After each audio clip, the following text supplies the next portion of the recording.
Assalamualaikum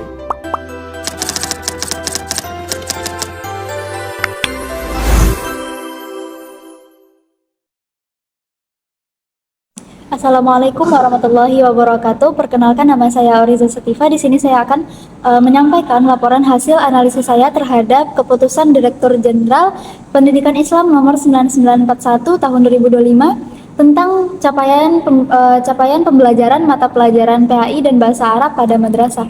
Yang pertama itu ada A, orientasi dasar capaian pembelajaran. Ya, soal yang pertama, apakah CP secara jelas menyatakan apa yang murid mampu lakukan dengan bahasa Arab? Berdasarkan hasil analisis saya, yaitu tidak.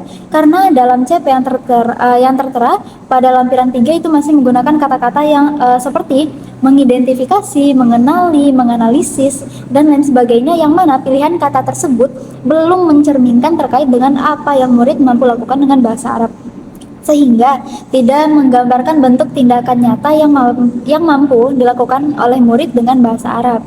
Yang kedua itu ada, apakah fokus CP berada pada penggunaan bahasa untuk membangun dan menyampaikan makna, bukan pada penguasaan materi kebahasaan? Jawaban saya adalah tidak, karena dalam CP tersebut fokusnya masih pada penguasaan kebahasaan, seperti pengenalan mufradat, bunyi, tarkib, dan lain sebagainya, bukan berorientasi kepada pembangunan makna, karena struktur makna dalam CP itu terlihat setidaknya melalui 3 komponen, yaitu tindakan berbahasa, objek komunikasi, dan juga konteks komunikasi. Sedangkan dalam CP yang tertera, 3 hal tersebut belum sepenuhnya tergambarkan. Nomor 3, yaitu apakah unsur linguistik seperti kosakata, struktur, dan gramatika hadir sebagai sumber daya kebahasaan pendukung, bukan sebagai tujuan utama CP? Berdasarkan hasil analisis saya, yaitu tidak, karena pada CP tersebut unsur-unsur linguistik seperti bunyi, mufradat, gramatika dianggap sebagai unsur utama yang harus dicapai, sedangkan CP pada hakikatnya itu berisi mengenai performa yang dicapai murid ketika akhir pembelajaran. Harusnya unsur-unsur tersebut hadir sebagai sumber daya pendukung dalam pembelajaran, bukan sebagai tujuan utama. Tema yang kedua yaitu ada representasi kinerja komunikatif. Soal yang keempat itu, apakah CP merepresentasikan satu tindakan komunikasi yang utuh dan bermakna? Jawaban saya adalah tidak, karena CP ini memisahkan antara unsur bahasa dengan praktik nyatanya, sehingga dia itu tidak menggambarkan satu bentuk komunikasi yang utuh, karena dia lebih berfokus pada unsur kebahasaannya dan mengabaikan bentuk komunikasi nyata. Yang soal kelima itu ada, apakah CP menghindari pemisahan mekanis keterampilan menyimak, berbicara, membaca, dan menulis? Jawaban saya adalah sebagian, karena pada CP tersebut sebagian dari CP itu masih memisahkan antara keterampilan menyimak, berbicara, membaca, dan menulis, sedangkan sebagian yang lain, yaitu lebih tepatnya di bagian CP untuk MTS atau fase D, sudah sedikit menggambarkan terkait keterampilan tersebut dalam satu kesatuan yang utuh. Baik, kita lanjut ke nomor 6, yaitu apakah keterampilan bahasa muncul secara terpadu dalam satu tindakan komunikasi, bukan sebagai daftar keterampilan terpisah? Jawaban saya adalah sebagian, karena pada CP tersebut sebagian masih memisahkan antara keterampilan menyimak, berbicara, membaca, dan menulis. Sedangkan sebagian yang lain, lebih tepatnya lagi itu di fase D, yaitu sudah sedikit menggambarkan terkait keterampilan tersebut dalam satu kesatuan yang utuh. Hal ini menyebabkan CP itu belum menggambarkan bentuk utuh terhadap komunikasi nyata. Nah, kita lanjut ke tema yang berikutnya, yaitu representasi tindakan berbahasa. Soal nomor 7, Apakah CP mencerminkan tindakan berbahasa seperti resepsi, produksi, interaksi, dan mediasi? Jawaban saya adalah sebagian, karena pada sebagian dari CP tersebut menggambarkan terkait tindakan berbahasa seperti resepsi, produksi, dan mediasi. Tetapi dalam CP tersebut, berdasarkan hasil pengamatan saya, itu tidak menggambarkan tindakan interaksi. Soal nomor 8, apakah tindakan berbahasa tersebut menggambarkan aktivitas komunikasi nyata, bukan sekedar aktivitas belajar di kelas? Jawaban saya adalah tidak, karena kemampuan-kemampuan yang digambarkan akan dicapai oleh murid di dalam CP tersebut lebih menggambarkan aktivitas yang dilakukan di dalam kelas, seperti mengidentifikasi bunyi, menganalisis bentuk gramatika, mengidentifikasi wacana, dan lain sebagainya, yang mana itu tidak menggambarkan aktivitas yang dapat dilakukan dalam kehidupan nyata atau kehidupan sehari-hari. Soal nomor 9, apakah tindakan berbahasa dalam CP memungkinkan murid menggunakan bahasa dalam teks lisan, tulis, ataupun multimodal? Jawaban saya adalah sebagian, karena CP tersebut belum sepenuhnya memuat tindakan berbahasa, walaupun sudah mencakup di dalamnya teks lisan, tulis, ataupun multimodal. Tetapi tindakan berbahasa yang dimuat di dalamnya hanya beberapa saja, seperti resepsi, produksi, ataupun mediasi. Dan tidak semua fase itu menggambarkan tindakan tersebut. Selanjutnya D, kejelasan konteks komunikasi. Soal nomor 10, apakah CP menyebutkan konteks penggunaan bahasa secara jelas? Jawaban saya adalah tidak, karena pada CP ini itu walaupun disebutkan tema-tema pembelajaran seperti keluarga, sekolah, dan lain sebagainya, tapi CP ini tidak menyebutkan situasi kondisi ataupun konteks komunikasi penggunaan bahasa tersebut, sehingga tema-tema yang tersedia hanya tergambar sebagai materi saja, bukan sebagai konteks komunikasi yang nyata. Nomor 11, apakah konteks tersebut menggambarkan situasi komunikasi bukan sekedar tema pembelajaran?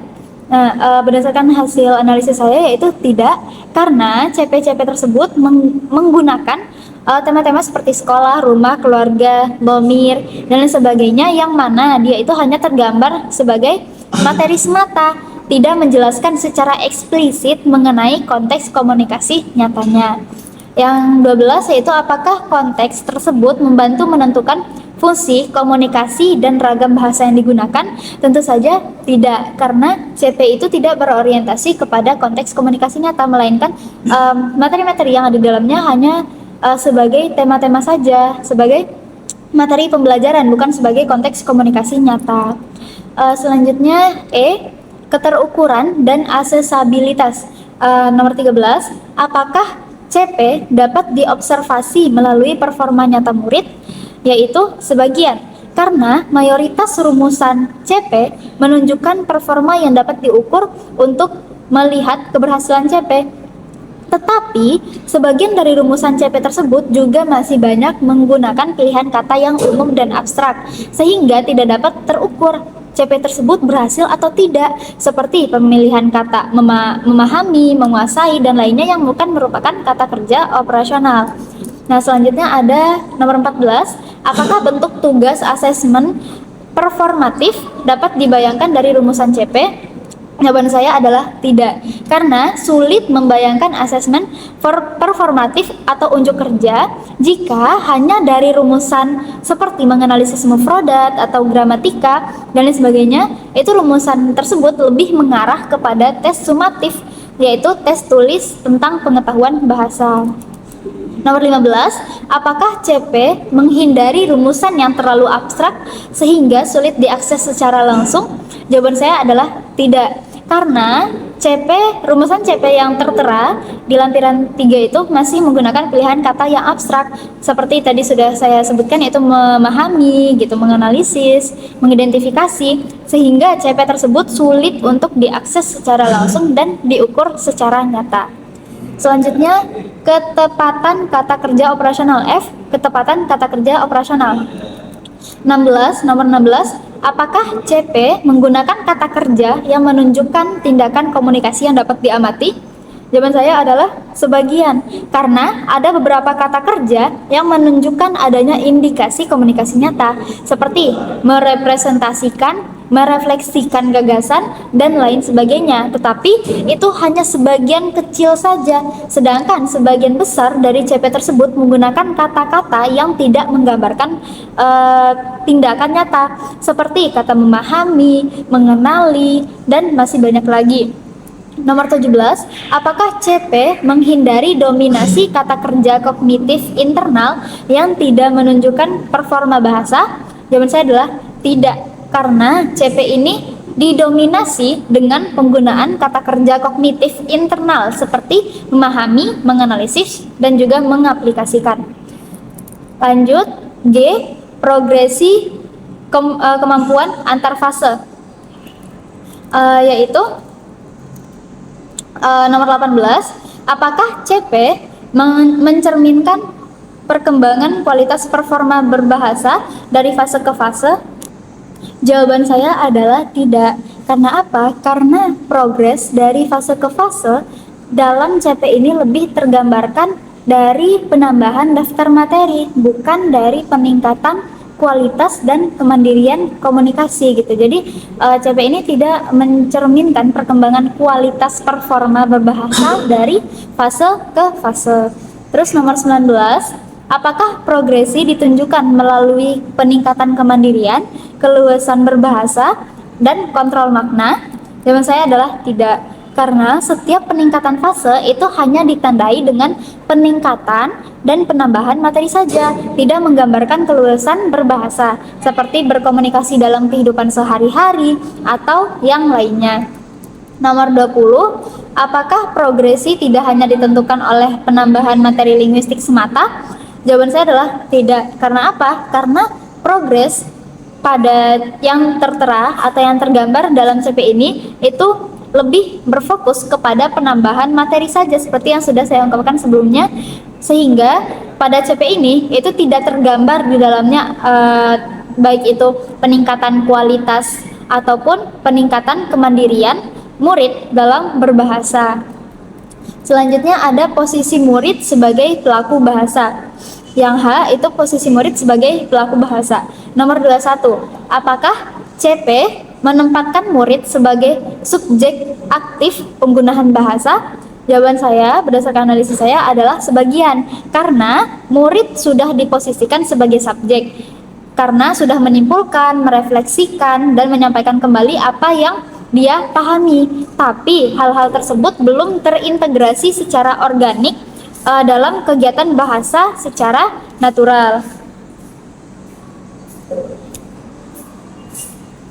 Nomor 22, apakah redaksi CP berfokus pada performa murid tanpa menyebut guru, metode, atau media pembelajaran? Jawaban saya adalah iya, karena CP tersebut berfokus kepada apa yang harus dicapai oleh murid, seperti menyimpulkan, merefleksikan, tanpa menyebutkan unsur pedagogis lainnya seperti metode, guru, ataupun media pembelajaran. Selanjutnya yang I, ada integrasi nilai dalam praktik berbahasa. Nomor 23, apakah nilai dan sikap tercermin melalui cara murid menggunakan bahasa dalam interaksi? Jawabannya adalah tidak, karena dalam CP tersebut tidak menggambarkan dan mencerminkan terkait etika berkomunikasi, dan nilai-nilai tersebut tidak terintegrasi secara eksplisit dalam tindakan berbahasa, melainkan hanya tersirat dalam tema pembelajaran. Idealnya, nilai harus muncul melalui cara murid berkomunikasi. Nomor 24, apakah CP menghindari pernyataan nilai yang bersifat normatif dan terpisah dari tindakan bahasa? Jawabannya adalah iya, karena rumusan CP tersebut tidak memuat terkait pernyataan nilai yang bersifat normatif dan lebih berfokus pada penguasaan unsur kebahasaan. J, koherensi desain kurikulum berbasis capaian. 25, apakah CP dapat berfungsi sebagai titik awal perancangan pembelajaran dan asesmen? Jawabannya adalah sebagian, karena CP tersebut dapat menjadi dasar pembelajaran dan asesmen, tapi sebagian rumusannya masih bersifat umum, abstrak, dan belum menggambarkan tindakan komunikasi secara nyata, sehingga guru harus menafsirkan ulang sebelum merancang aktivitas belajar dan asesmen. 26, apakah tujuan pembelajaran dan pengalaman belajar dapat diturunkan secara logis dari CP? Jawabannya adalah sebagian, karena memang benar tujuan dan pengalaman belajar bisa diturunkan dari CP, tapi CP tersebut rumusannya masih terlalu umum dan belum menggunakan tindakan komunikasi nyata, sehingga guru dalam pembelajarannya butuh usaha yang lebih untuk merumuskan tujuan pembelajaran yang operasional. Nomor 27, apakah materi kebahasaan dapat diturunkan dari tuntutan performa komunikasi dalam CP? Jawabannya adalah tidak, karena dalam dokumen CP bahasa Arab tersebut tersebut, materi kebahasaan seperti kosakata atau struktur seringkali ditentukan terlebih dahulu, kemudian baru dihubungkan dengan aktivitas komunikasi. Padahal dalam kurikulum berbasis capaian, seharusnya materi linguistik diturunkan dari kebutuhan komunikasi yang dinyatakan dalam CP, bukan sebaliknya. K, yaitu kejelasan dan ketepatan redaksi. Apakah CP menyatakan satu capaian kemampuan inti tanpa beban ganda? Jawaban saya adalah tidak, karena beberapa rumusan CP itu masih memuat lebih dari satu kemampuan dalam satu pernyataan. Misalnya, menggabungkan memahami teks, menganalisis isi, dan menyampaikan kembali informasi. Penggabungan ini menyebabkan CP menjadi terlalu kompleks dan sulit diakses secara langsung. Nomor 29, apakah redaksi CP ringkas, jelas, dan tidak multitafsir? Yaitu sebagian, karena rumusan CP itu sudah cukup ringkas dan mudah dipahami. Namun, masih terdapat beberapa pernyataan yang menggunakan istilah umum atau abstrak sehingga membuka kemungkinan penafsiran yang berbeda. Ketidakjelasan ini berpotensi menimbulkan variasi interpretasi dalam implementasi kurikulum di sekolah. Karena itu kualitas redaksi CP dapat dikatakan cukup baik, tapi sebelum sepenuhnya konsisten sehingga dinilai sebagian. Yang terakhir yaitu apakah rumusan CP tetap padat dan mudah dipahami tanpa kehilangan makna konseptualnya? Jawabannya adalah sebagian, karena rumusan CP dalam dokumen ini itu pada umumnya cukup padat, tetapi dalam beberapa bagian terdapat kalimat yang relatif panjang dan memuat beberapa unsur sekaligus. Akibatnya kejelasan makna konseptual itu kadang menjadi kurang tegas. Dalam CP yang ideal, rumusan capaian itu harus singkat, fokus pada kemampuan inti, pada satu kemampuan inti dan mudah dipahami tanpa kehilangan kedalaman guna. Baik, terima kasih. Itu adalah hasil analisis dari CP oleh saya. Baik, maaf bila ada kesalahan. Wassalamualaikum warahmatullahi wabarakatuh.